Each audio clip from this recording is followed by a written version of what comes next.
Alors, voici quelques notions essentielles sur le fonctionnement du système nerveux donc chez l'humain, thème abordé l'année dernière en 4e. Donc, tout d'abord, le système nerveux, je vous rappelle, c'est l'ensemble des centres nerveux, cerveau et moelle épinière, donc dans le prolongement.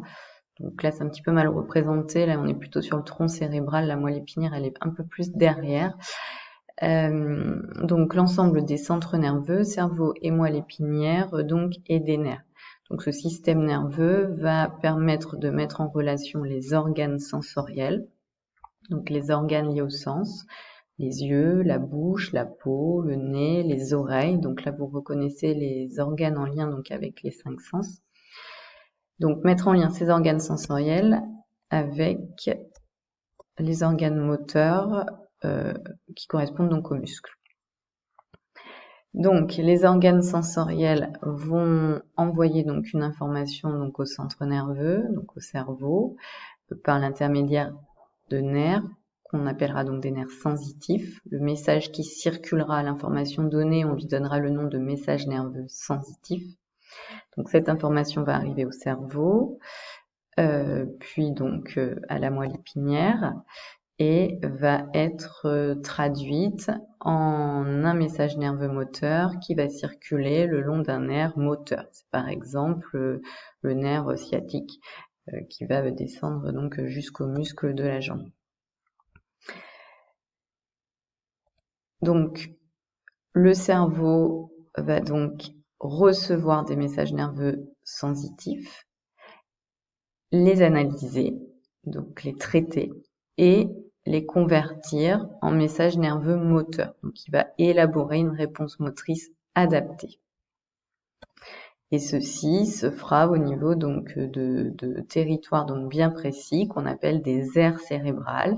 Donc, par exemple, je vous rappelle qu'il y a l'aire visuelle qui vont réceptionner donc tout ce qui a trait donc à la vision, l'aire motrice, de là partira donc les messages nerveux moteurs, etc. Donc un cerveau donc délimité donc en différents donc territoires avec en charge le traitement ou la réception donc de signaux donc particuliers.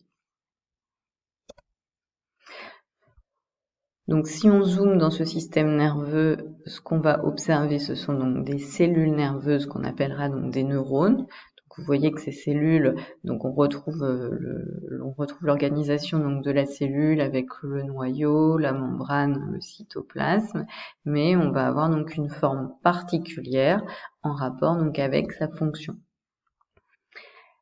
Donc ces cellules vont être organisées donc en réseaux connectées les unes aux autres grâce à des zones de connexion donc qu'on appellera donc des synapses.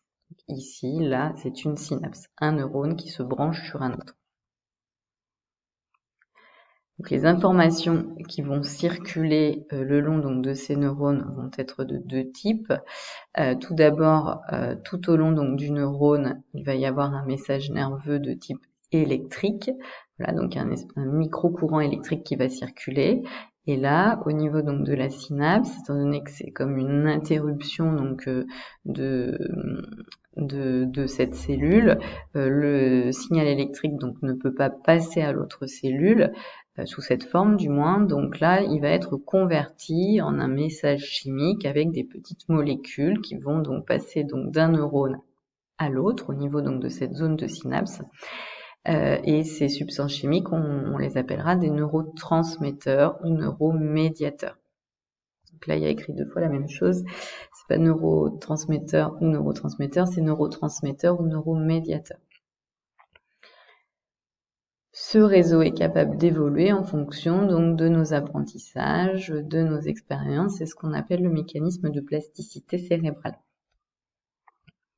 Alors, certains comportements qu'on adopte dans la vie peuvent représenter des risques pour notre système nerveux.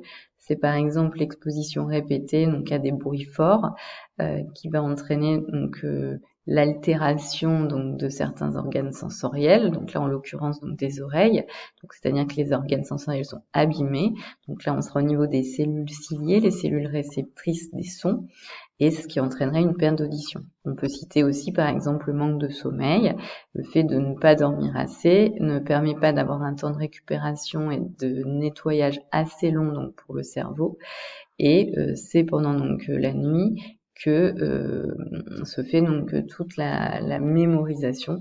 Donc un manque de sommeil va entraîner donc des problèmes de mémorisation.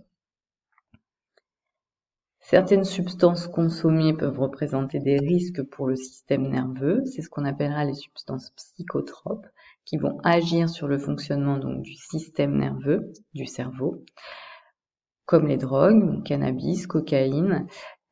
Ces substances vont être responsables aussi d'une addiction, donc c'est-à-dire d'une dépendance, car elles vont aller agir sur la libération de neurotransmetteurs qui sont en lien donc naturellement avec le plaisir. C'est l'exemple, par exemple, de la dopamine qui intervient dans ce qu'on appelle le système de récompense. Le fait qu'on ait envie donc de faire quelque chose parce qu'on y éprouve une sensation de plaisir. Donc ça, c'est contrôlé donc par le cerveau. Et donc certaines substances vont renforcer ce système-là et créer l'addiction. Donc voilà pour les notions donc essentielles du système nerveux, donc notions que vous avez découvertes l'année dernière.